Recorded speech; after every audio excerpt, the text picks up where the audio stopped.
14. Ahí estamos. Romanos 7, 14 al 25, si es tan amable.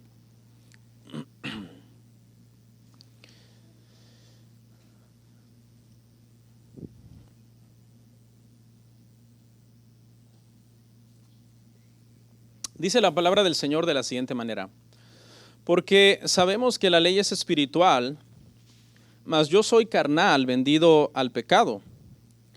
Porque lo que hago no lo entiendo, pues no hago lo que quiero, sino lo que aborrezco, eso hago.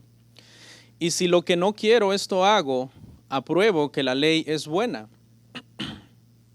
De manera que ya no soy yo quien hace aquello, sino el pecado que mora en mí. Verso 18.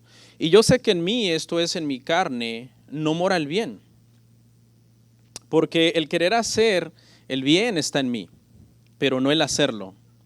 Porque no hago el bien que quiero, sino el mal que no quiero, eso hago. Y si hago lo que no quiero, ya no lo hago yo, sino el pecado que mora en mí. Así que queriendo yo hacer el bien, hallo esta ley, que el mal está en mí. Porque según el hombre interior me deleito en la ley de Dios, pero veo otra ley en mis miembros que se rebela contra la ley de mi mente y que me lleva cautivo a la ley del pecado que está en mis miembros. Verso 24, yo creo que todo nos lo sabemos de memoria. Miserable de mí, ¿quién me librará de este cuerpo de muerte? Gracias doy a Dios por Jesucristo, Señor nuestro. Así que yo mismo con la mente sirvo a la ley de Dios, mas con la carne a la ley del pecado. Oramos.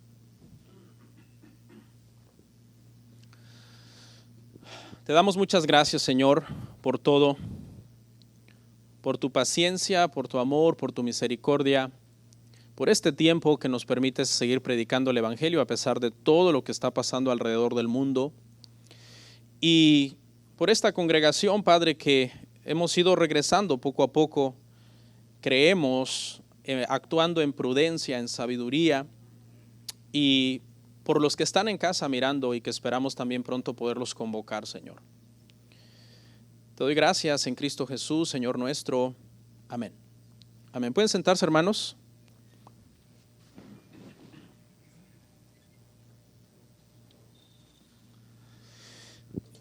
Nuestra serie en curso se llama Romanos. Tema Romanos, parte 20. Ese es el tema que nos ocupa el día de hoy. Esas dos X que están ahí, hermanos, donde dice el tema, no se refiere a la marca de un sombrero. Son números romanos, ¿no? Por si alguien se ha estado preguntando, ¿por qué el pastor dice 19 y en realidad es una X, un 1 y otra X? ¿O por qué el pastor dice 20 y en realidad son dos X? Bueno, son números romanos, porque el libro se llama Romanos. Hermanos, señores y señoras, llegamos al sermón número 20. Sermón número 20 sobre esta epístola. Y si usted calcula y sabe que Romanos tiene 16 capítulos y al día de hoy estamos terminando apenas el capítulo 7, pues entonces así a vuelo de pájaro y calculándole creo que van a ser unos 45 más o menos, 50 sermones quizás, porque hay unos temas en el capítulo que sigue, capítulo 8, verso 29 al 31, donde habla de la elección y son doctrinas bastante profundas. Pero el ir avanzando poco a poco en Romanos, capítulo a capítulo, hermanos, y verso a verso, nos va a ayudar a que cuando nos aproximamos a capítulos difíciles, ahora nosotros ya tenemos toda una base que hemos ido armando para poder decir, ok, esto es lo que quiere decir porque ya lo vimos en el capítulo 3. O a esto se refiere porque ya se habló de esto en el capítulo 6. ¿Ve? Entonces, sí, es muy difícil Romanos, pero mientras avanzamos se nos va como ampliando el panorama y facilitando, entre comillas, un poco más. Capítulo 7, hermano, prácticamente lo dividimos en 3 sermones. Así un recuento rapidito del 1 al 6, Romanos 7, 1 al 6, hablamos de que estamos muertos a la ley. Aclaramos que cuando Pablo dice que estamos muertos a la ley, se refiere a la ley de Dios, a los 10 mandamientos, a los 613 mandamientos, a la ley escrita en tablas de piedra. Y dijimos que estamos muertos a la ley porque en el momento en que fuimos regenerados, nuestro viejo hombre murió, nuestra vieja naturaleza que amaba el pecado y aborrecía las cosas de Dios murió, y fuimos resucitados en la resurrección de Cristo a una nueva naturaleza que ahora invierte los papeles, aborrece el pecado y ama a Dios. Y hay una analogía ahí del matrimonio muy interesante que estuvimos analizando. Y luego la semana pasada, del verso 7 al 13, estuvimos hablando cuál es la relación entre la ley y el pecado. Aprendimos que la ley señala el pecado, pero no cura el pecado. Usamos la ilustración del termómetro, me parece de C.S. Lewis, que dijo, el termómetro mide la fiebre, pero la solución de la fiebre no es comerse el termómetro, sino que de la misma forma que la ley mide el pecado, no es la solución para el pecado, sino que la solución es a Jesucristo. Entonces, en el tema pasado hablamos de esto, que la ley despierta al pecado que está adormecido en la persona y arruina al pecador. ¿Por qué? Porque no lo ayuda. La ley no es el problema del pecado, porque Pablo empieza en este capítulo elogiando a la ley, porque la ley de Dios es santa, pura, el mandamiento es justo y bueno, lo vimos en el tema pasado. Pero escuche, aunque la ley no es el problema del pecado, la ley no es la solución del pecado. ¿Sí? No es la solución, no es el problema, pero no es la solución. Y es por eso es que aparecen estas declaraciones tan fuertes de parte del apóstol Pablo. Y entonces en esa misma línea de pensamiento, recorriendo todo el capítulo 7, llegamos hoy al verso que nos ocupa, que es del 14 en delante. Y entonces aquí es donde vamos a hablar de la batalla del creyente con el pecado que mora en él. Ese es el tema hoy. Esa batalla que hay en el creyente con el pecado que todavía mora en él. Nos vamos a estar refiriendo a ese pecado el día de hoy con el término el pecado residual. Me parece un término muy apropiado porque habla de un residuo que ya no habita en toda la persona sino en los miembros mortales. Y eso, hermanos, ya lo estuvimos viendo. A lo largo de la historia, este pasaje, hermanos, ha tenido dos corrientes de interpretación. Una corriente que enseña que este pasaje está hablando de un no cristiano, de una persona no nacida de nuevo. Y la otra interpretación, que es a la que yo personalmente me apego, ¿okay?, es que se está hablando de un cristiano. Se dice, por ejemplo, la postura que sostiene que está hablando de un incrédulo, dice que este pasaje describe a la persona como demasiado atado al pecado como para ser un creyente. Por ejemplo, en el verso 14 dice, vendido al pecado, soy carnal vendido al pecado. En el verso 18 dice que es alguien en cuyo interior no mora ninguna cosa buena. En el verso 24 dice, miserable, soy un miserable atrapado en un cuerpo de muerte. Entonces, basado en estos versos, hay una postura que dice, no puede estar hablando de un creyente, tiene que estar hablando de un incrédulo. Entonces, en esta parte surgen esas preguntas. ¿Está hablando de un creyente? ¿Está hablando de un incrédulo? Si está hablando de un creyente, ¿es Pablo que se está refiriendo a sí mismo? Si Pablo se está refiriendo a sí mismo, ¿está hablando Pablo antes de convertirse en camino a Damasco o después de convertirse? Sí, tiene como muchas aristas este tema. Pero por otro lado, estamos los que decimos, bueno, esta es mi postura, que es un creyente. ¿Por qué? Porque esta es una persona que desea profundamente obedecer la ley de Dios y detesta lo malo. Eso está en el verso 5, verso 19, verso 21. En segundo lugar, esta persona es humilde, reconoce su condición humana y reconoce que en esa condición humana no mora lo bueno. Eso está en el verso 18. Esta persona también en el último verso cierra con una doxología dándole gloria a Dios y dándole gracias a Dios porque dice que con su mente sirve. a la ley de Dios. Esto no es un incrédulo. Un incrédulo no es una persona que detesta hacer lo malo y que anhela en su mente con todas sus fuerzas obedecer la ley de Dios. Un incrédulo tampoco tiene la humildad espiritual de un regenerado como para reconocer que en su condición humana no mora nada bueno. ¿Por qué? Estas cosas no caracterizan a los incrédulos, eso Pablo ya lo estableció. Entonces, esta es la postura en la que lo vamos a ver. Yo voy a tratar de probar esta postura con la Biblia. Si usted dice, no, yo creo la otra postura, está bien, no hay ningún problema. Pero esta es la postura de que vamos a tratar de probar hoy. ¿Y por qué están estos dos lados entonces en tensión uno con otro? Porque está hablando de una batalla. El pasaje está hablando de una batalla, de el pecado residual que hay en el nacido de nuevo y la nueva naturaleza en Dios que anhela parecerse más a Cristo. ¿Por qué? Porque Cristo es el varón perfecto. Pablo no enseñó en Romanos 6, ustedes saben que en Romanos 6 Pablo no enseñó, sí enseñó que el cristiano está muerto al pecado, pero no enseñó que está libre totalmente del pecado, sino que todavía dice hay un residuo en los miembros mortales de la persona nacida de nuevo. ¿A qué tipo de cristiano se refiere? Ok, si se refiere a un cristiano como nosotros estamos diciendo ahora, ¿a qué tipo de cristiano se refiere Pablo? ¿Se refiere a un cristiano inmaduro o se refiere a un cristiano maduro? Esto es muy interesante.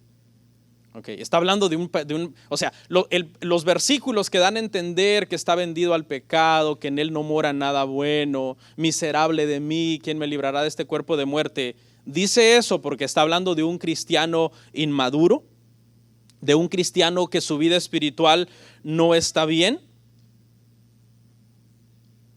Pablo en realidad, hermano, cuando analizamos el pasaje, describe a un cristiano maduro. Está describiendo a un cristiano espiritual y maduro, porque este es el único que tiene la capacidad espiritual de honestamente compararse con las normas perfectas de Dios y darse cuenta que está lejos de cumplirlas. ¿Qué pasa en el crecimiento espiritual, hermanos? Es que entre más nosotros nos acercamos a Dios, más vemos su santidad. Y entre más vemos su santidad, más vemos nuestro pecado, más vemos lo grotesco que es el pecado.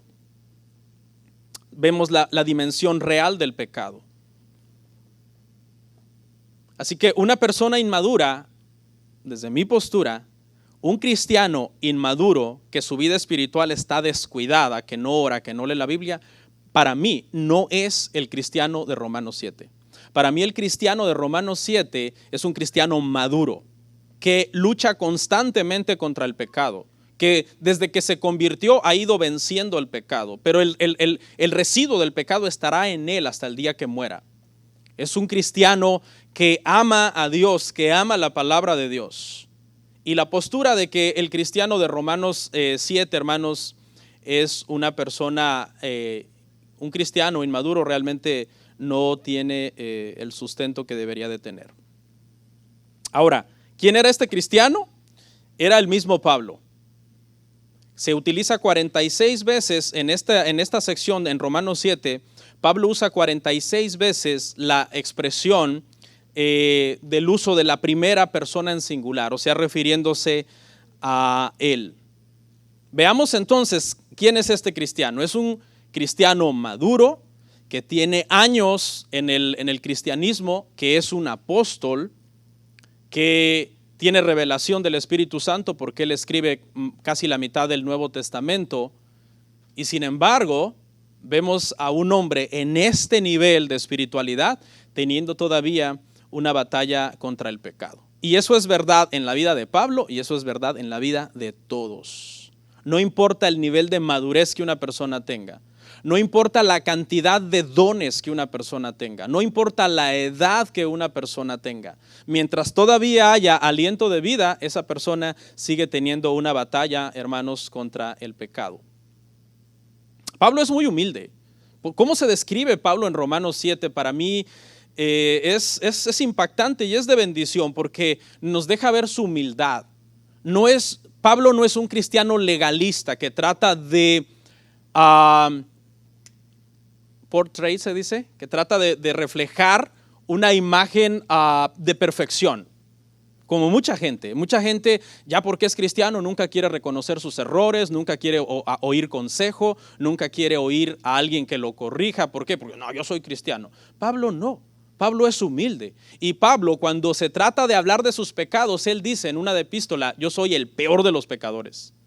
Y cuando se trata de dones y se trata del uso que Dios hace de él, él dice, yo soy el más pequeño de los apóstoles. Alguien dijo sabiamente que el apóstol Pablo era tan humilde que se formó en primer lugar en la fila de los pecadores y hasta atrás, en último lugar en la fila de los apóstoles. Ese era Pablo. No era legalista, no tenía miedo de esconder sus defectos, pero eso no quiere decir tampoco que era un hombre lleno de defectos, lleno de vicios, sino que siempre estaba en una constante lucha en su santificación. Este pasaje habla entonces, hermanos, de una tensión entre santificación y pecado. Esa es la tensión. Por eso vamos de un verso a otro. Miserable de mí, con gracias sean dadas a Dios por Jesucristo. No mora nada bueno en mí, mas con mi mente yo sirvo a la ley de Dios. Hay una tensión, si ve, entre estos dos extremos, santificación y pecado. Entre más nosotros, hermanos, conozcamos la Biblia, por eso leer la Biblia es tan importante, hermanos. Súper importante. Si nosotros pudiéramos leer la Biblia la misma cantidad de tiempo que invertimos comiendo, sería bueno. Sería bueno. Créame, ¿cuánto tiempo invierte usted comiendo? Hace 3 comidas al día, 20 minutos cada una. Invierte 1 hora comiendo al día. Esperamos. Bueno, invierte 1 hora en la mañana leyendo la Biblia. Leer la Biblia es tan importante. ¿Por qué? Porque entre más conoces la palabra del Señor, más se alumbra la dimensión real del pecado. Y entonces aún los pecados pequeños los comienzas a ver como grotescos. Los pequeños empiezan a ser grotescos para ti. Ya no necesitas caer en un pecado grosero y horrible para ver lo grotesco que es, sino con una mala expresión simplemente fuera de tono. No estamos hablando de una mala palabra, sino con un tono inapropiado, ya tú sabes que pecaste. Así de importante es, hermanos, que nosotros luchemos en esta tensión entre santificación y pecado.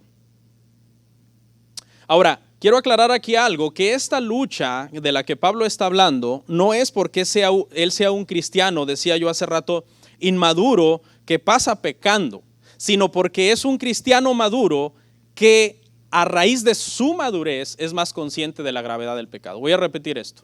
Pablo no se está describiendo a sí mismo como un cristiano inmaduro que está sufriendo porque vive pecando, sino como un cristiano maduro que está sufriendo, entre comillas, ya vamos a llegar ahí. ¿Por qué? Porque entre más crece espiritualmente, más aborrece el pecado. Más aborrece el pecado. Thomas Watson, un escritor puritano, dijo, un hipócrita puede dejar el pecado, pero seguirlo amando. Esto es muy sabio. Del mismo modo que una serpiente cambia de piel, pero sigue teniendo los colmillos. En cambio, el cristiano verdadero no solo deja el pecado, sino que aborrece el pecado. La diferencia es abismal. Hay personas que se pueden reformar por una terapia psicológica, por ir a Alcohólicos Anónimos y pueden dejar un pecado X, pero pueden seguirlo amando. El cristiano verdadero no solo deja el pecado, sino que no lo ama, lo aborrece. ¿Significa esto que nunca vuelve a pecar? No, porque hay un pecado residual todavía en esta persona, pero aborrece, odia pecar. Y este pasaje, hermanos, nos va a aclarar este asunto, esta tensión entre pecado y santificación. Entonces, en estos versos, hermano, del 14 al 25, vamos a ver varios lamentos del apóstol Pablo. Él se está lamentando en su hombre interno, su nueva naturaleza regenerada, en donde está la naturaleza de Dios, el Espíritu Santo, su nuevo hombre. Hay un lamento. ¿Por qué? Porque a veces con sus miembros peca. Pero también vamos a ver que hay una tensión entre ese lamento y gratitud, porque al final, en el último versículo, él reconoce que ha sido salvado por gracia y que esa liberación total, la cual él anhela, Pablo anhela una liberación total de los miembros donde todavía está el pecado residual, llegará. Y él se goza en eso. En el último versículo lo vamos a ver. Vamos al verso 14. Dice, porque sabemos que la ley es espiritual, mas yo soy carnal, vendido al pecado. Sigue Pablo defendiendo la ley de Dios, eso lo vimos también en el pasaje pasado. Pablo se regocija por los beneficios de la ley. Él entiende que la ley no puede justificar, no puede salvar. Él ya lo dijo claramente, porque por las obras de la ley ningún hombre será justificado. Él tiene claro eso. Él elogia los beneficios de la ley. ¿Cuáles son los beneficios de la ley? Revelan el pecado. Y cuando revelan el pecado, revelan la santidad de Dios. El problema es que cuando revelan la santidad de Dios, revelan la pecaminosidad del hombre, la imposibilidad de cumplir la ley. Pero ahí entra lo bueno, la ley te lleva a Cristo, como dijo Pablo en Gálatas. Te lleva a Cristo y te lleva al Salvador. La ley es espiritual, dice. Sigue en la misma línea de pensamiento, diciendo la ley no es el problema. ¿Sí? ¿Por qué? ¿Por qué la ley no es el problema? Bueno, la salvación nunca fue por medio de la ley. Hay personas que entienden que hay una lucha entre ley y gracia, pero realmente no hay una lucha entre ley y gracia, porque la gracia no vino a reemplazar a la ley. La gracia lo que vino fue a complementar. ¿Sí? La gracia no vino y dijo, ok, tú no puedes salvar, quítate, entro yo. No, porque la ley le pudo haber contestado, ¿quién te dijo que mi propósito fue salvar? Yo nunca estuve tratando de salvar. Yo lo único que estuve haciendo fue mi trabajo de revelarle el pecado a la gente para que tú lo salves, porque la salvación es por gracia, ¿verdad? Tenemos claro eso. Dice Pablo, mas yo soy carnal. O sea, la ley es espiritual, mas yo soy carnal. Ahora aquí, si uno tiene una mala teología, tú vas a pensar, ay, Pablo era un carnal. Porque ha oído usted, un día vamos a ahondar en esta doctrina del cristiano carnal. Porque la Biblia habla del cristiano carnal. Pero hay una falta de estudio en esa doctrina. Porque cuando habla del cristiano carnal, no habla de un cristiano que anda en la carne o está en la carne. No, habla de un cristiano que a veces peca porque hay pecado residual en él. El cristiano carnal, a la luz de la palabra, y yo sé que hay pasajes que dicen esto, dijo Pablo a los Corintios, yo no les hablé como a espirituales, sino a como ¿qué? Como a carnales, porque todavía sois niños y hay contiendas entre vosotros. En Corintio había cristianos carnales. No se puede ser un cristiano carnal. ¿Por qué?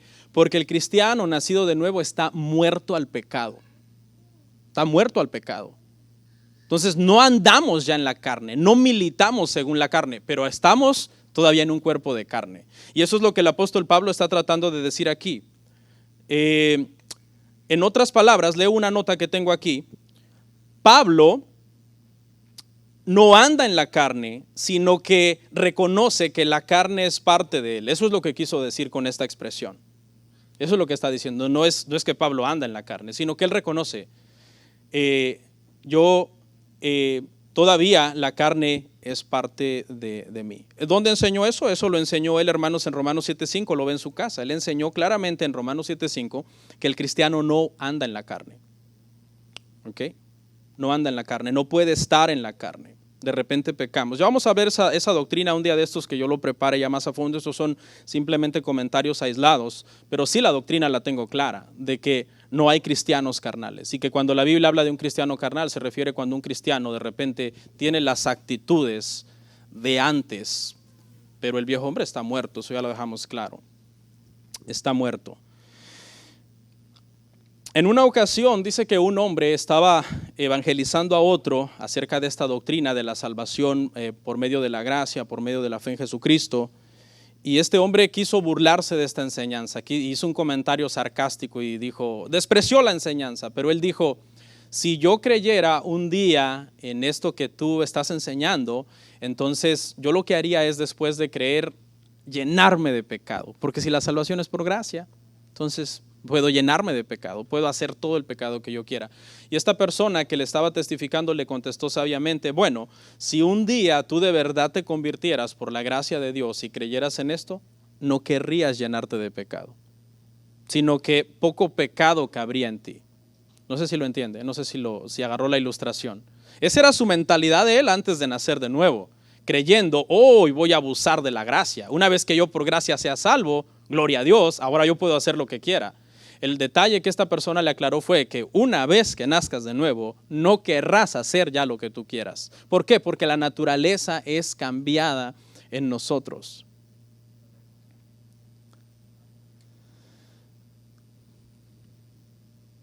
Dice Pablo ahí mismo, la ley es espiritual, ya explicamos por qué. Yo soy carnal, ya explicamos por qué. Está diciendo Pablo, habito en un cuerpo de carne, hueso, sangre, tendones, estoy en esta tierra. Y cuando dice vendido al pecado, es muy importante que entendamos a qué parte de él se refiere. No se refiere a toda su persona como vendido al pecado. ¿Por qué? Porque si toda su persona de Pablo estuviera vendido al pecado, ¿a dónde iría al morir? Al infierno. Porque la paga del pecado es muerte. ¿Qué parte de Pablo entonces está vendido al pecado? Los miembros, donde todavía hay un pecado residual. Esta palabra vendido la podríamos también interpretar así, que Pablo hubiera dicho, sigo luchando contra el pecado en el cuerpo. ¿Qué cosa, hermanos, de Pablo había sido perfeccionado para salvación cuando Pablo nació de nuevo? Su espíritu, su alma, su ser interno. ¿Okay? Su ser interno. Por eso es que cuando nosotros morimos, escuche, cuando nosotros morimos, aún habitando en cuerpos de carne que tienen un residuo de pecado, si nosotros hemos sido salvados por gracia en Cristo Jesús, ¿a dónde vamos? Directamente con el Señor, porque Pablo lo dijo, ausente en el cuerpo, presente con el Señor. Para mí el vivir es Cristo y el morir es ganancia. Yo ya quisiera, dijo, irme, pero por causa de la obra tengo que quedarme aquí. ¿Usted cree que Pablo hubiera estado diciendo eso si no hubiera estado seguro? Pablo estaba seguro, hermano, que al cerrar los ojos aquí los iba a abrir en la presencia del Señor. ¿Usted también tiene esa seguridad? Porque esa seguridad es la que nos hace a nosotros, hermano, ser valientes en un mundo en caos, en un mundo que está en pandemia desde aquel día en que Adán y Eva desobedecieron a Dios. El mundo está en pandemia desde que Adán y Eva desobedecieron a Dios. Entró la peor pandemia que puede experimentar el ser humano, es la muerte. No hay escape, a menos que el Señor venga en nuestros días. Entonces eso es lo que Pablo está queriendo decir acá. Vendido al pecado, ¿qué parte? ¿Toda su persona? No. Su parte física, su parte de carne. Por eso dijo anteriormente, soy carnal. Nos está diciendo que ahí es donde está la lucha del pecado. Esto tampoco quiere decir, hermano, que alguien sea parcialmente salvo, porque entonces alguien entiende, oh pastor, entonces ok, cuando yo nací de nuevo, Cristo salvó mi espíritu, mi alma y mi cuerpo, entonces sigue todavía partes de mi cuerpo vendidos al pecado. ¿Significa eso que soy parcialmente salvo? No. La regeneración es así, o naciste de nuevo o no naciste de nuevo. Si naciste de nuevo completamente y ahora amas a Dios, amas su palabra, amas orar, amas servirle a Dios. Y si no naciste de nuevo, pues entonces no naciste de nuevo. No hay nuevos nacimientos parciales en el Señor.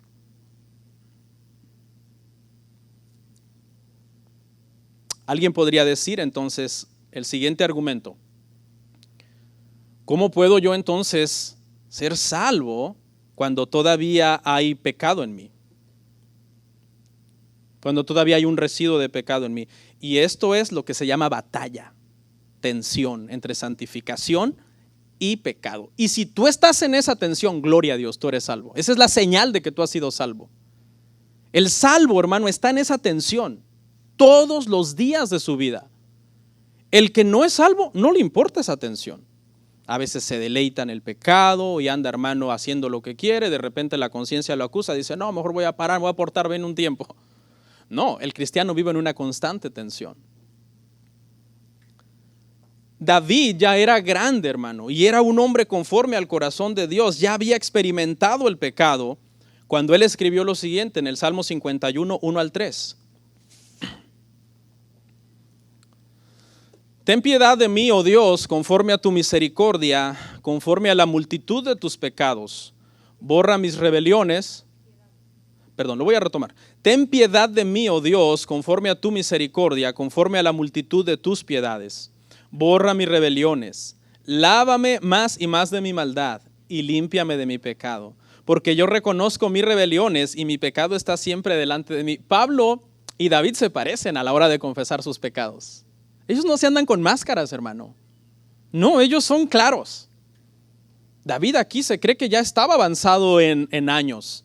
Y este es el salmo que se le conoce el salmo penitencial de David después de haber cometido adulterio con Betsabé. Y él reconoce: mis rebeliones están siempre delante de ti.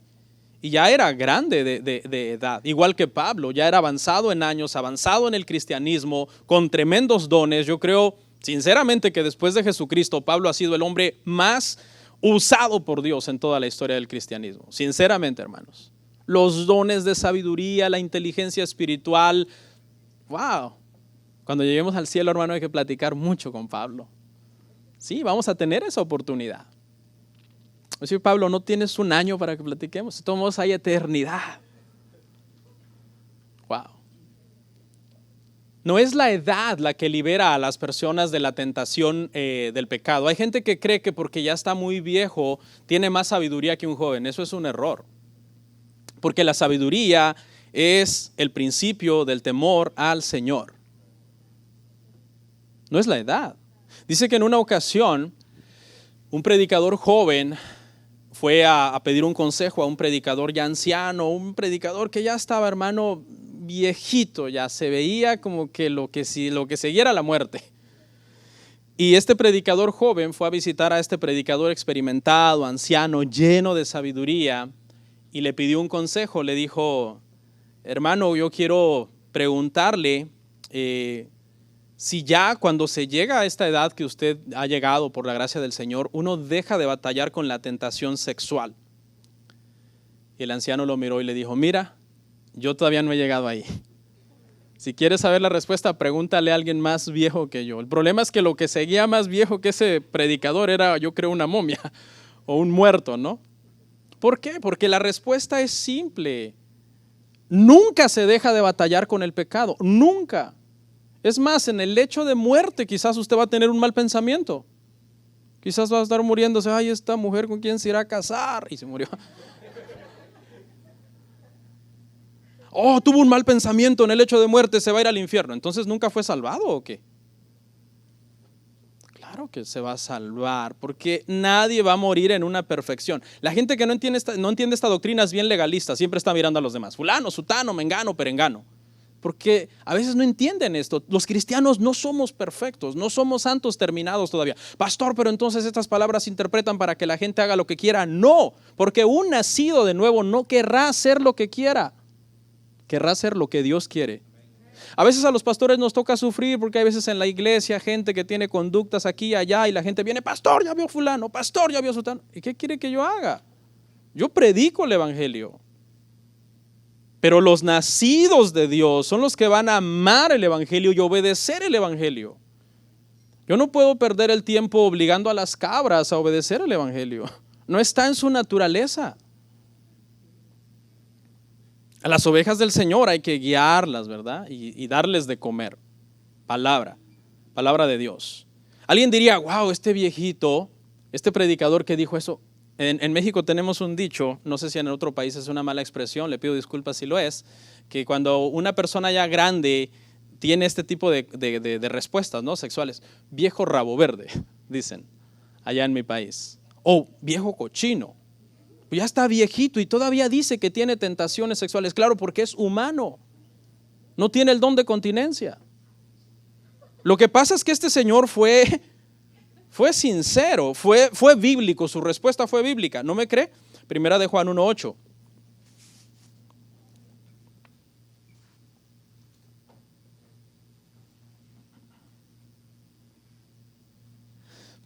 Si decimos que no tenemos pecado, nos engañamos a nosotros mismos y la verdad no está en nosotros. ¿Qué dijo Isaías cuando vio al santo y sublime? ¿Qué dijo? Dijo: ay de mí que soy pecador, porque siendo hombre de labios inmundos y que habito en un pueblo cuyos labios son inmundos, he visto al santo. Entre tú más estudias y conoces la santidad de Dios, más aborrecerás el pecado. Mi oración es que usted sea el cristiano de Romanos 7. Mi oración es que usted sea la cristiana de Romanos 7. Vamos al verso 15. Porque lo que hago no lo entiendo, pues no hago lo que quiero, sino lo que aborrezco, eso hago. Esa expresión, lo que hago no lo entiendo, en realidad lo que quiere decir es no lo apruebo. Esa sería una forma también de entenderlo. Se encontraba a veces Pablo, siendo un cristiano, usado por Dios y lleno del Espíritu Santo, algunas veces él se descubría a sí mismo haciendo cosas que él no aprobaba. A usted le ha pasado, ¿no? Como cristiano, usted algunas veces se descubre haciendo cosas. ¿Por qué estoy haciendo esto? Usted no lo aprueba. ¿Por qué no lo aprueba? Porque usted no ama el pecado, usted ama a Dios. Y eso es lo que quiere decir aquí el apóstol Pablo. No es tampoco que él no pudiera hacer nada bueno, que Pablo pasara, repruebo esto, repruebo todo lo que hago es malo. No, tampoco quiere decir eso. Sino que entre más conocía a Dios, más conocía la ley de Dios, que es espiritual, que es perfecta, que habla de las perfecciones de Dios, más él veía sus imperfecciones. Dice, no hago lo que quiero. No hago lo que quiero. Ahora, tengamos cuidado porque alguien diría, Pablo quería servir a Dios y no lo hacía, ¿no? Si usted lo entiende así. Pablo quería orar y no lo hacía. Pablo quería leer las escrituras y no lo hacía, porque ahí dice, claro, no hago lo que quiero, ¿no? No es eso. Pablo era un hombre fiel, Pablo nunca fue negligente, nunca vaciló con la idea de darle la espalda a Dios, de darle la espalda al ministerio, aunque sufrió bastante. Sufrió bastante ahí cuando él relata los sufrimientos como apóstol en una de las epístolas a los Corintios, no sé si es la primera o la segunda. No es eso lo que el apóstol está diciendo. Él lo que está diciendo es que hay una aflicción, una frustración, no porque es mal cristiano, sino porque él quiere ser mejor cristiano de lo que ya es. Voy a repetir esto. La frustración, la aflicción en Pablo, cuando él dice esta expresión, no hago lo que quiero, es una aflicción, una frustración. ¿Por qué es mal cristiano? No, porque él es buen cristiano, pero ¿qué cree que quiere Pablo? Ser mejor. Y esa es una lección para nosotros. ¿A dónde está el tope de servir a Dios? Hay gente que a veces se jacta mucho de servir a Dios. Dice, yo he servido a Dios. Se hacen así, ¿no? Wow, en la iglesia soy el que más sirvo. Hermanos, dijo Pedro que no hemos padecido hasta la sangre. No, pastor, sí, porque un día me peleé con un hermano y me golpeó. Bueno, eso es por pecador. Me sacaron sangre. No, hermanos, el único que ha servido fielmente es Jesucristo. Él es, hermanos, fiel. Nosotros con nuestros defectos le servimos al Señor. Y muchas veces queremos reclamar, no, es que yo he servido mucho, yo me he sacrificado mucho por la obra. No es así. Verso 16. Dice, y si lo que no quiero, esto hago, apruebo que la ley es buena. O sea, Pablo aprueba, dice, la ley me dice, esta perfección, deberías de cumplirla, mi lucha de pecado, no lo logro, entonces apruebo que la ley es buena, porque la ley está fungiendo, iba yo a decir, pero no la palabra correcta, está haciendo bien su trabajo de revelarme el pecado. Con mi mismo pecado apruebo que la ley es ¿qué? Buena. Está haciendo un trabajo excelente. Eso es lo que quiere decir este versículo. Un cristiano, hermanos, lleno del Espíritu Santo jamás hablará en mal de la ley de Dios. Es espiritual, es santa, revela el pecado, nos lleva a Jesucristo, nos revela el carácter de Dios. Verso 17. De manera que ya no soy yo quien hace aquello, sino el pecado que mora en mí. Pablo no está tratando de escapar de su responsabilidad. Cada vez que peco, no soy yo, A mí no me digan nada. Sí, me eché unas cervezas por allá, no fue mi culpa del pecado. No, Pablo no está tratando de evadir su responsabilidad personal. Lo que esto quiere decir es que el nuevo yo de Pablo, el hombre interno de Pablo, no aprueba el pecado, que todavía trata de aferrarse por medio de la carne. En Romanos el pecado es presentado como, en la vida del incrédulo, el pecado es presentado como un tirano gobernante que se enseñorea del incrédulo, del que no ha sido salvado. Y luego cuando la persona nace de nuevo, el pecado pasa a ser como un tirano gobernante, pero depuesto, se le dio golpe de estado. Y ahora pretende querer volver a gobernar, pero ya no puede porque no tiene la autoridad. Legalmente perdió la autoridad. Se lo ilustro. En Venezuela, por decir algo, espero no ofender a nadie ni susceptibilidades, Maduro es como un dictador, ¿no? No soy experto en la materia, pero hasta donde sé. Entonces él tiene poder, tiene autoridad. Pero si fuera depuesto y lo quitaran y se refugiara por ahí en algún país, y después desde ese país él quisiera hacer un Facebook Live para darle instrucciones a los venezolanos, ¿qué van a hacer? Darle a pagar, ¿no? ¿Qué sé yo? Porque no hay autoridad ya. Entonces, así se presenta al pecado en esta epístola como alguien resentido que pretende todavía querer dar órdenes al cristiano, pero ya no puede. Entonces lo que hace es que se aferra, se atrinchera en los cuerpos mortales, en los miembros mortales de nosotros, y desde allí él tiene como su centro de operaciones, pero es un centro de operaciones limitados. Usa la carne y la usa como catapulta para atacar al hombre interior que se deleita en la ley de Dios, que ama a Dios, y de repente a veces nos hace fallar, porque quien no peca, ya dijimos que sí pecamos, pero nosotros estamos muertos al pecado. Ya no tiene poder sobre nosotros, porque aprendimos que cuando nosotros estamos muertos al pecado, estamos muertos también a la ley de Dios en ese sentido. Y el pecado ya no nos puede, hermanos, dominar. Hay una batalla, pero no nos domina. Es un gobernante de puestos sin autoridad. Así debería de ser. En la vida de todos nosotros, hermano, así debe de ser la lucha. Si usted se imagina una cuerda aquí, imagínese aquí una cuerda y de un lado jalando la santificación y del otro lado jalando el pecado, la santificación va arrastrando al pecado. En la vida de un verdadero cristiano lo lleva arrastrado. No lo contrario, el pecado arrastrando a la santificación y haciendo lo que él quiere en la vida del cristiano. Allí podemos dudar seriamente de la conversión. Verso 18. Y yo sé que en mí, esto es en mi carne, aquí aclara, mira, ahí está la aclaración, no mora el bien, porque querer el bien está en mí, pero no el hacerlo. Quiero hacer una aclaración aquí de por qué el pecado está atrincherado todavía en la carne. Y la razón es escatológica. La razón es porque cuando nosotros fuimos salvados, cuando nosotros fuimos regenerados,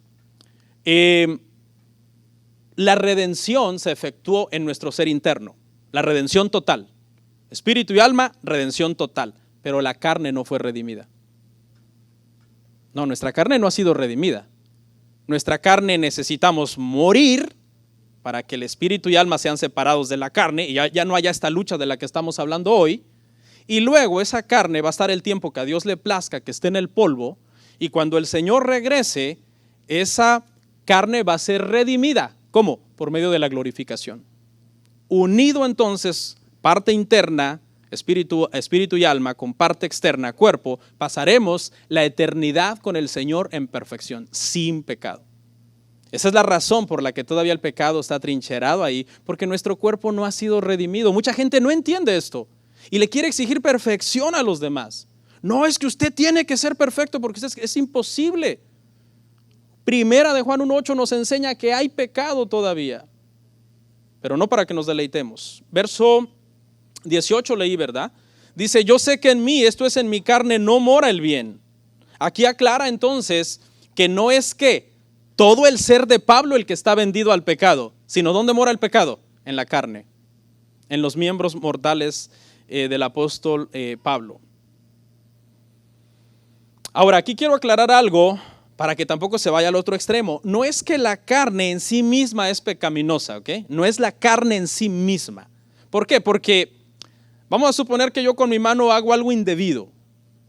¿Es la mano en sí la mala? No. O con mis pies yo voy a un lugar incorrecto. ¿Son mis pies? Al ver con mis ojos, al hablar, quizás puedo hablar algo indecente, o al estar oyendo chismes con mis oídos. ¿Son los miembros en sí, los órganos, los tejidos, la sangre? No, no.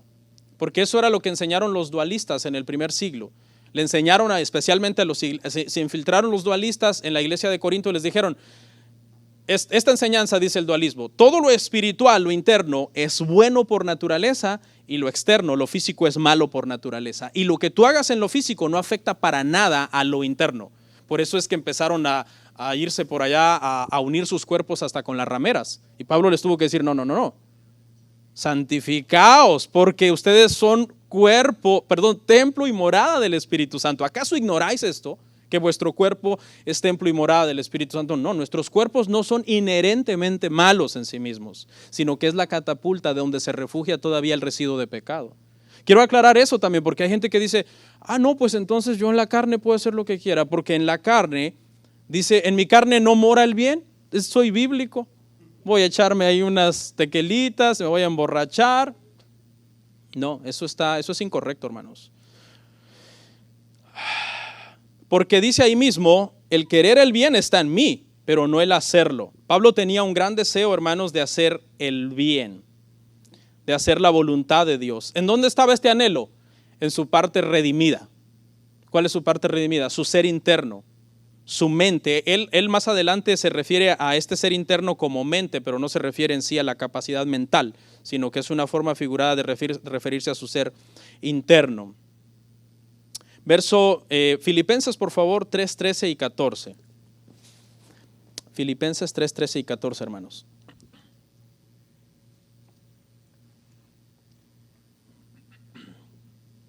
Hermanos, yo mismo no pretendo haberlo ya alcanzado, pero una cosa hago, olvidando ciertamente lo que queda atrás y extendiéndome a lo que está delante, prosigo a la meta, al premio del supremo llamamiento de Dios en Cristo Jesús. Nunca se jactó diciendo yo ya llegué. Siempre fue humilde. Hermanos, yo no he llegado, yo sigo todavía en la batalla, prosigo, yo no he llegado todavía. Y esta mentalidad, hermanos, está en nosotros siempre.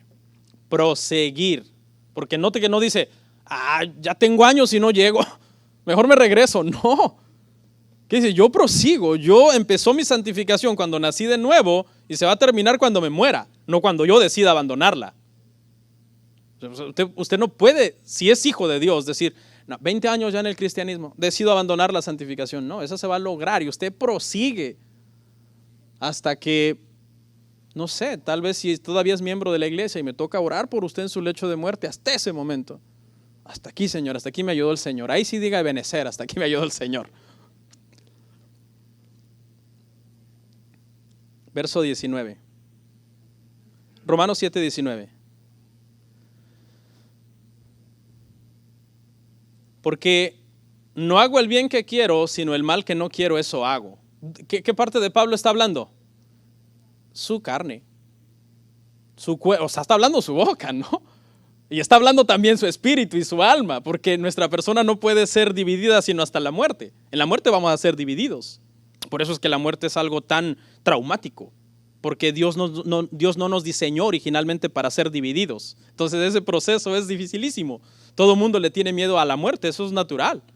Solamente un masoquista diría, mátenme, me quiero morir.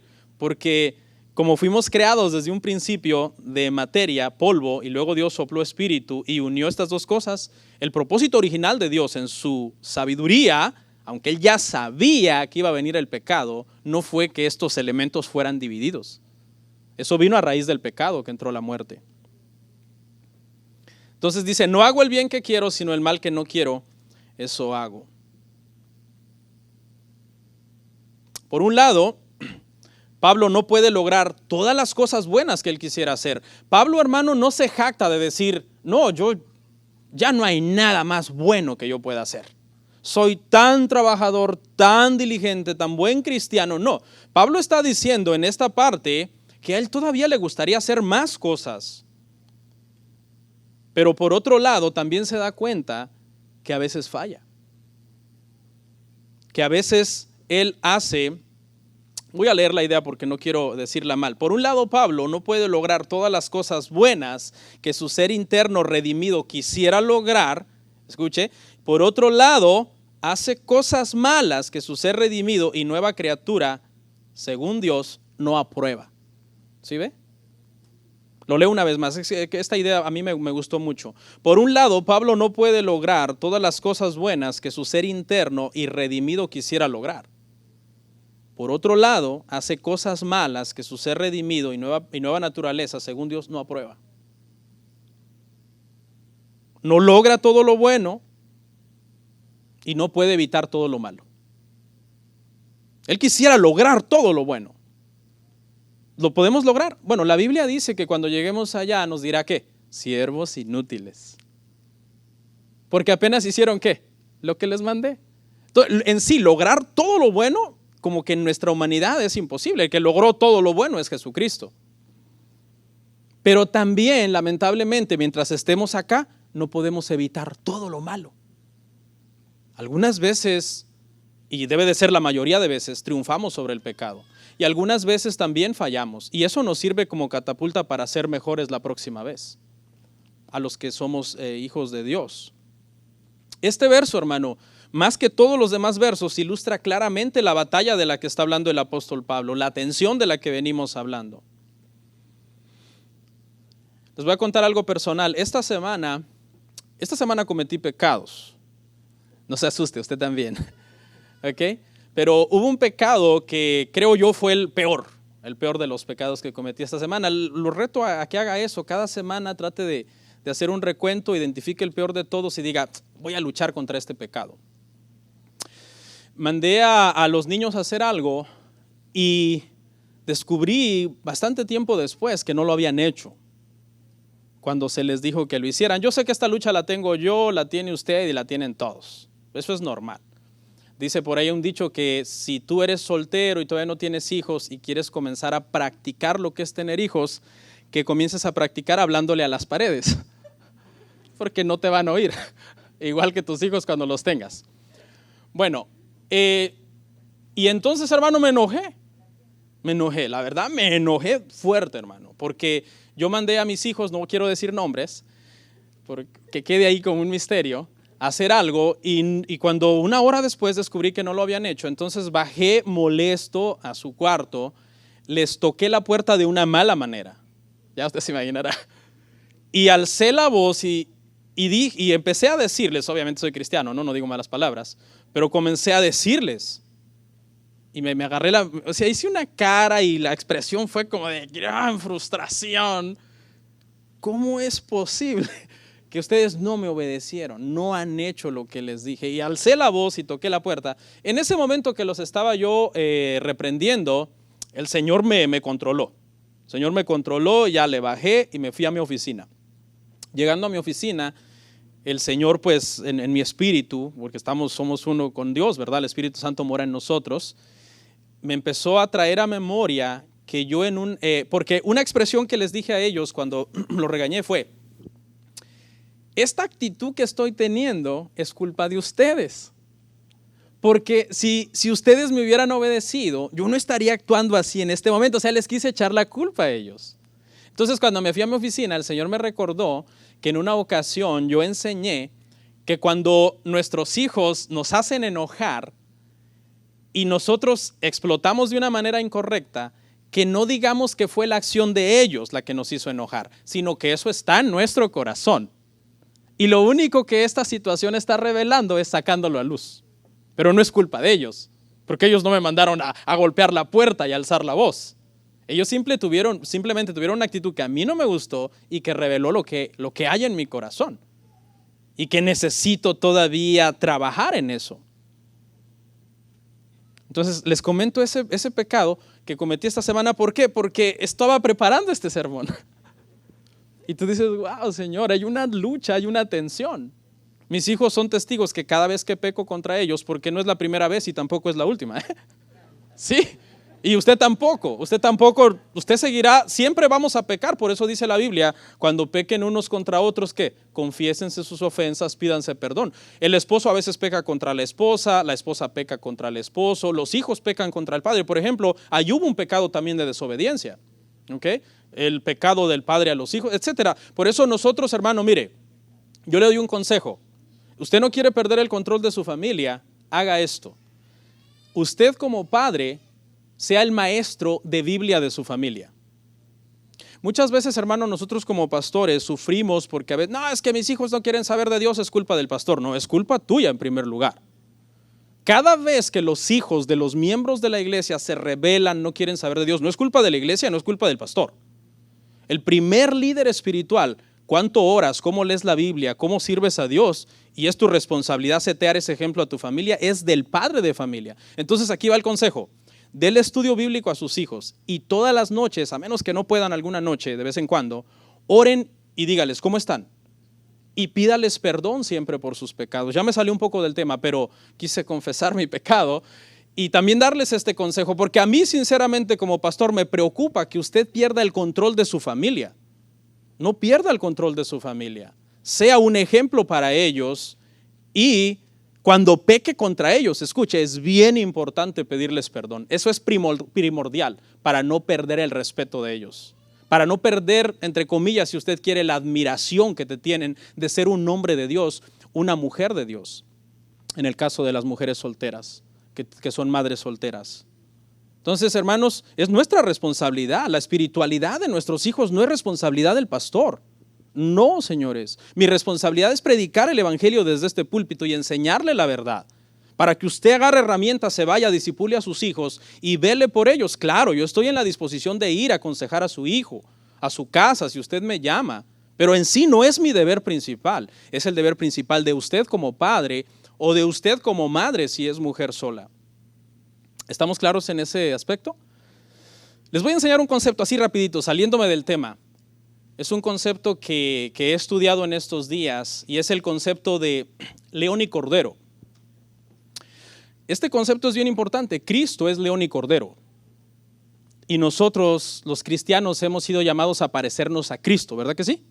Entonces, este concepto de león y cordero habla de que nosotros como padres, cuando todo está tranquilo y nuestros hijos son obedientes y todo, siempre tenemos que hablarles como corderos. O sea, nosotros, corderos, nosotros. Un cordero, pacificador, manso, humilde. ¿Cómo era Cristo? Manso, humilde de corazón. Ok, pastor, pero ¿qué pasa cuando eso no funciona? Te vuelves un león. ¿Sí? Porque, yo agarro y le digo a mis hijas, ¿verdad? En buen plan. Hijas, por favor, hijos, hagan esto, hagan aquello o el otro. Por favor, hagan esto. Miren, ya vimos tele, ya hicimos esto. Ahora es deber. Yo tengo un dicho que dice, primero deber y luego placer. Yo no disfruto el placer si no he cumplido los deberes. Es una ley en mi vida. Entonces, ¿pero qué pasa si yo le digo, hagan esto, esto y esto como un cordero, ¿verdad? Sonriendo, una sonrisa colgate, ¿no? Como cordero. Y no lo hacen. El siguiente Bernardo ya no es un cordero. El siguiente Bernardo es un león. Yo así soy en mi casa. Ustedes le pueden preguntar a mis hijos. ¿Significa que usted los agarra a garrazos y los aruña? No. Vengo con autoridad, los miro a los ojos, hago que me miren, hago que me contesten las preguntas que te estoy preguntando. Estamos dialogando, no estoy pecando contra ti, pero en este momento soy un león. O sea, tampoco, pero lo que quiero es que entienda esa idea, porque hay gente que si usted toda la vida quiere ser un cordero con sus hijos, lo van a hacer pedacitos, así mire, pedacitos. Le van a agarrar la medida al cordero. Este cordero viene manso, humilde de corazón, me manda algo, no lo hago. No pasa nada, porque al rato viene, ¿por qué no lo hiciste? Dijo, pero si yo te lo pedí, quítate cordero de aquí. No, el siguiente es un león. Cristo vino como cordero manso y humilde al mundo, hicieron con él lo que quisieron, pero cuando él vuelva como león, no va a dejar que nadie le falte al respeto. Y este concepto es el mismo del matrimonio. El esposo debe ser un cordero con su esposa siempre. Y cuando amerite que ésta intente sublevarse, el esposo debe ser un león. Esto es algo que preparé para los matrimonios, ya no lo pudimos hacer, pero es muy importante este concepto y es bíblico. Porque, ahora sí ya no voy a perder el control de esta gente. Mientras seas un león bíblico y no quebrantes en ningún momento la palabra, lo puedes usar perfectamente este concepto. Bueno, me sentí ese día en mi oficina, hermanos, me sentí humillado por el pecado que cometí, pero humillado entre comillas, porque Charles Hodge dijo algo bien bonito, dice, la gracia de Dios exalta a un hombre sin inflarlo y lo humilla sin degradarlo. O sea, cuando Dios te humilla, wow, tú sientes un río de gozo en tu corazón, pero no es como cuando el hombre te humilla. Cuando el hombre te humilla, a veces en tu carne tú tiendes a enojarte, a resentirte. Verso 20. Pero esta es la lucha real contra el pecado, es constante y todos la tenemos, hermano. Me quise sincerar, digo yo, Pablo era sincero, David era sincero, pues yo también. Romanos 7:20, hermanos. Dice, y si hago lo que no quiero, ya no lo hago yo, sino el pecado que mora en mí. Este verso no lo voy a analizar porque es como una recapitulación con una pequeña variante del verso 16 y 17, que está hablando de lo mismo, ¿no? Si hago lo que no quiero, es decir, ¿quién es el que no quiere? Su ser interno, no quiere pecar. Ya no lo hago yo, sino el pecado que mora en mí, es decir, el pecado residual que está todavía en sus miembros mortales. Verso 21. Así que queriendo yo hacer el bien, hallo esta ley, que el mal está en mí. Aquí se introduce en este verso y el que sigue un concepto bien bonito que yo la verdad no lo había entendido a profundidad. Yo no soy un experto en Romanos, hermano, a como voy preparando la serie también voy aprendiendo, pero es el concepto de la ley del pecado. Y él dice prácticamente lo que el apóstol Pablo dice es que casi es una ley espiritual que en todo cristiano esté el residuo de pecado.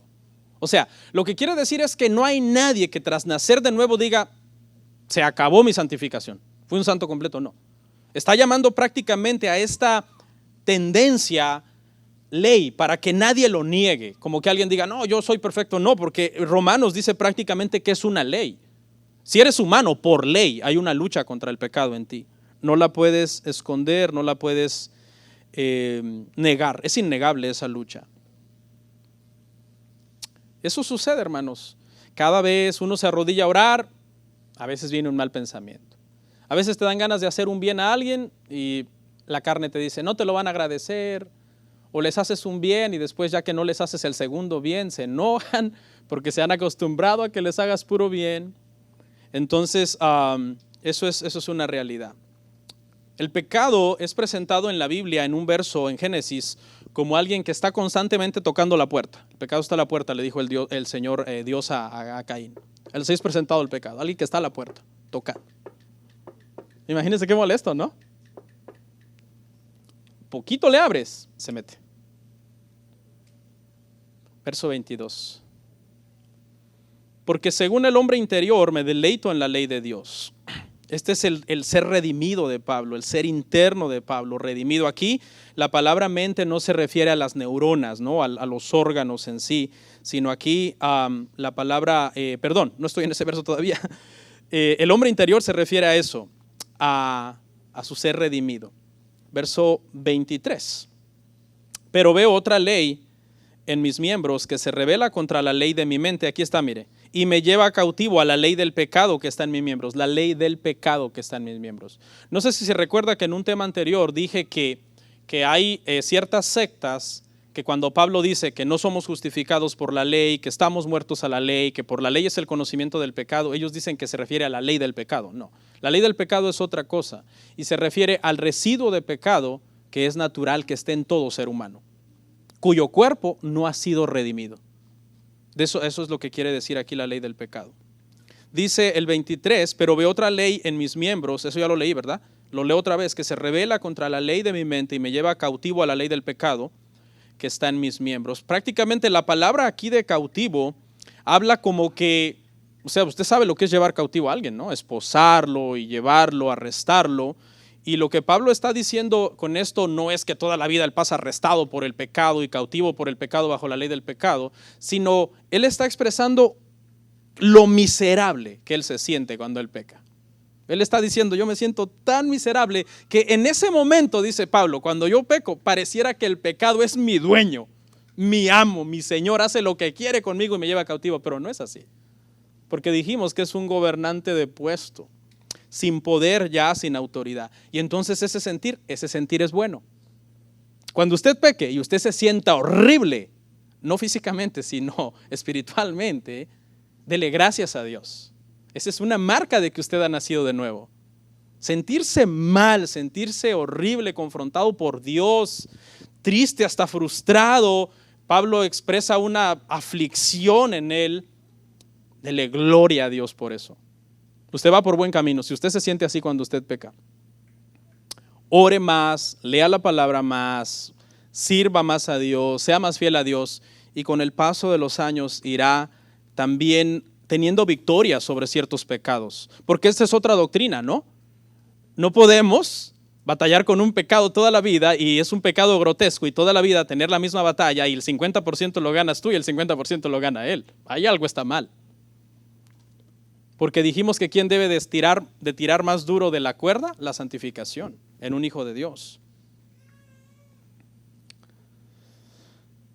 Eso es lo que quiso decir ahí cuando dijo me lleva cautivo. Se sentía a veces así, pero obviamente no es cierto. 24. Miserable de mí, ¿quién me librará de este cuerpo de muerte? Hay varios lamentos aquí, pero este es el más fuerte, el más desgarrador. Es el último lamento que Pablo lanza al final del capítulo. No es un pensamiento suicida, no.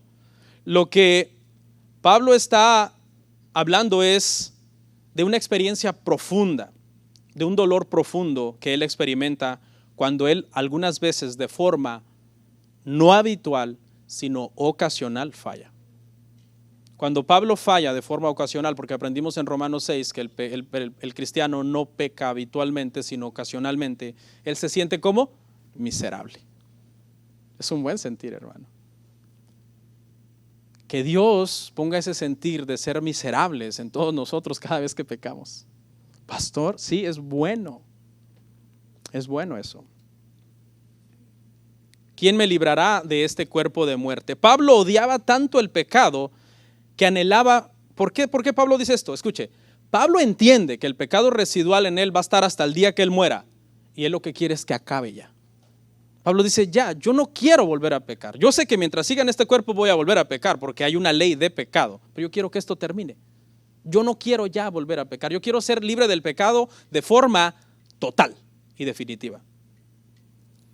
Se cuenta que, Pablo, antes de ser Pablo, se llamaba Saulo de Tarso y se contaba una historia que no se ha podido comprobar, pero se cree que cerca de Tarso había una tribu antigua que a los homicidas los sentenciaban a muerte, pero el tipo de muerte a los cuales los sentenciaban era cargar en su cuerpo el cuerpo de la persona a la que habían matado y lo aseguraban, le amarraban bien el cuerpo del difunto al asesino y lo vigilaban obviamente en un estrecho de terreno donde él no podía pues irse y decir no, pues ya me lo quito, sino que la idea era que este homicida muriera a causa de la infección y la putrefacción que este cuerpo del difunto andaba pues produciendo en él. Al tenerlo cargado y amarrado firmemente contra su cuerpo, se cree, según la teología, que Pablo posiblemente tiene esto en mente cuando él quiere ser librado del cuerpo de muerte y diciendo, bueno, todavía hay una ley de pecado en mis miembros que me hace hacer cosas que mi ser interno, mi espíritu, mi mente que se deleita en Dios, en servir a Dios, en la ley de Dios, aborrece. ¿Se imagina? Un cuerpo putrefacto. Y esa es más o menos la metáfora. Verso 25 y final. Gracias doy a Dios por Jesucristo Señor nuestro. Así que yo mismo con la mente sirvo a la ley de Dios, mas con la carne a la ley del pecado. ¿Cómo acaba Pablo en su pasaje de Romanos? Acaba dando gracias a Dios. ¿Por qué? Porque esa redención total que él anhela, él entiende que es una redención futura, segura. Él dice, la redención futura que yo anhelo de este cuerpo de muerte es seguro. Por lo tanto, gracias a Dios por Jesucristo. Señor nuestro, porque él entiende que ahí está la liberación total, la redención total, y un día estaremos para siempre con él, no habrá más pecado, acuérdese en el cielo, hermano, vamos a tener cuerpos glorificados, seremos semejantes a él en el cuerpo de su resurrección, dice la palabra del Señor. Quiero aclarar aquí entonces que Pablo no está frustrado como cristiano, ¿no? Cualquiera leería este pasaje y diría, wow, qué triste es la vida del cristiano. No, Pablo no está frustrado como cristiano. Él se deleita en Dios, se deleita en la palabra de Dios. Él está frustrado contra el pecado. Él está frustrado contra el pecado. ¿Pero por qué está frustrado? Si él simplemente podría dejar de pecar. No, dice que hay una ley en los miembros, en él. Y él anhela esa liberación que va a llegar. Lo último, ya no lo voy a explicar porque me alargué, pero simplemente vamos a ver los versos rápido. Y es la conclusión, y es por qué el cristiano maduro que está descrito en Romanos 7 es tan sensible al pecado. Pareciera que Pablo ve el pecado y le causa alergia. Él no quiere saber nada del pecado. Líbrenme de este cuerpo. Dice, ¿por qué? Y aquí vamos a ver 7 razones de por qué el cristiano maduro de Romanos 7 Porque el cristiano de Romanos 7 es un cristiano maduro, espiritual, que conoce la palabra de Dios. No espere estas características en un inmaduro, que nunca lee la Biblia. Y la primera es porque el pecado contrista al Espíritu Santo, Efesios 4:30. Pablo tiene todo esto en mente, por eso anhela ser librado del pecado. El pecado contrista al Espíritu Santo, Efesios 4:30, y no contristéis al Espíritu Santo de Dios, con el cual fuiste sellados para el día de la redención. Número 2, porque el pecado deshonra a Dios, Primera de Corintios 16, 19 y 20. ¿O ignoráis que vuestros cuerpos es templo del Espíritu Santo, el cual está en vosotros, el cual tenéis de Dios, y que no sois vuestros? Porque habéis sido comprados por precio. Glorificad pues a Dios en vuestro cuerpo y en vuestro espíritu, los cuales son de Dios, cuerpo y espíritu. Hay que glorificar a Dios en cuerpo y en espíritu. Tercera razón, porque el pecado estorba sus oraciones. Primera de Pedro 3:12, porque los ojos del Señor están sobre los justos y sus oídos atentos a sus oraciones, pero el rostro del Señor está en contra de aquellos que hacen el mal. Esta semana, antes de orar con mi esposa, le hice una observación y fue out of time, como dicen, fuera de tiempo. No sé si te diste cuenta, le hice una observación a mi esposa y nos arrodillamos. ¿Cómo me costó empezar a orar, hermanos? Porque no era el momento, no sé si ella lo sintió. Cuando uno empieza a crecer, hermano, eres muy sensible al pecado. En cualquier momentito ya, aquí dice que estorba las oraciones prácticamente. Mire, haga algo malo, no sé, bueno, no haga algo malo, porque ni que fuera el diablo, ¿no? Va a mandarlo a hacer algo malo. No, cuando haga algo malo, porque eso es seguro, porque usted algún día va a hacer algo malo, trate de empezar a orar inmediatamente. Pero no a pedir perdón, sino a decir, te doy gloria, Señor, gracias por este día. No va a poder orar. A menos que las palabras sean, Padre, perdóname, acabo de pecar. ¿En serio? 4, porque le quita el gozo de la salvación. Salmo 51:12, vuélveme el gozo de tu salvación y espíritu noble me sustente. Quita el gozo de la salvación, no la salvación, ¿verdad? Sino el gozo de la salvación. 5, porque trae la disciplina y el azote del Señor. Hebreos 12:5-6. Y habéis ya olvidado la exhortación que como a hijos se os dirige, diciendo, Hijo mío, no menospreciéis la disciplina del Señor, ni desmayes cuando eres reprendido por él, porque el Señor al que ama disciplina y azota a todo el que recibe por hijo. O sea, el pecado puede traer el azote del Señor. Entonces es una razón para alejarse del pecado también, aunque no es el miedo al pecado, el miedo a la consecuencia, sino el amor a Dios el principal. Pero este es algo que va ahí como una añadidura. 6, porque evita ser un instrumento honroso en las manos de Dios. Así que si alguno se limpia de estas cosas, será instrumento, ¿dije la cita? Segunda de Timoteo 2:21, ahí está en pantalla. Segunda de Timoteo 2:21, así que si alguno se limpia de estas cosas, será instrumento para honra, santificado, útil al Señor y dispuesto para toda buena obra. Se siente muy bien servir a Dios cuando tú sabes que tu lucha contra el pecado es real y lo aborreces. Se siente bien, te sientes satisfecho. Yo no me sentiría bien aquí, hermano, predicándole a usted si yo supiera que anoche me estuve deleitando en el pecado. Entonces es bien importante que sirvamos a Dios como instrumentos honrosos, como vasos limpios, dignos de que el Señor nos use. Le hago un llamado a todos los que servimos, dejen esa mecánica de servir por mecánica. Si usted no lee la Biblia en hora, deje de servir, que alguien más servirá. Sí, créame, o sea, si nos toca hacer los servicios solo con pura predicación, porque nadie más puede servir, ni los diáconos, ni el grupo de alabanza, ni nadie, no importa. Pero tenemos que ser honestos, o somos hijos de Dios, maduros como el cristiano de Romanos 7, o dejémonos de engañar. 7, porque puede atraer peligro a su salud y a su vida. El pecado trae peligro a la salud y a la vida. Mire lo que dice primera de Juan 5:16, es nuestra última cita ya. Si alguno viere a su hermano cometer pecado que no sea de muerte, pedirá y Dios le dará vida. Esto es para los que cometen pecado que no sea de muerte. Hay pecado de muerte por el cual yo digo que no se pida. Dios puede matar a alguien, a un cristiano, por un pecado. Pastor, ¿es eso bíblico? Sí. Lea 1 Corintios 11. La gente que tomó la cena indignamente, el Señor los mató. Eso es bíblico y a eso se refiere el pecado de muerte. Mucha gente batalla con el pecado de muerte. ¿Cuál es el pecado de muerte? Es ese. Cuando el Señor le ha dado tiempo a alguien para que se arrepienta y luche contra un pecado y lo venza, haya sido negligente, el Señor dice, ¿sabes qué? Te vas a casa antes de tiempo y se lo lleva. Pero se va con el Señor, sí, pero de alguna forma el cristiano, sabemos que no podemos adelantar los tiempos de Dios, todo eso está bajo su soberanía, ¿no? Pero al mismo tiempo es algo que allá, porque allá sí se va a saber, allá sí se va a revelar. Oh Señor, ¿por qué me trajiste? Bueno, te traje antes de tiempo. Vamos a orar.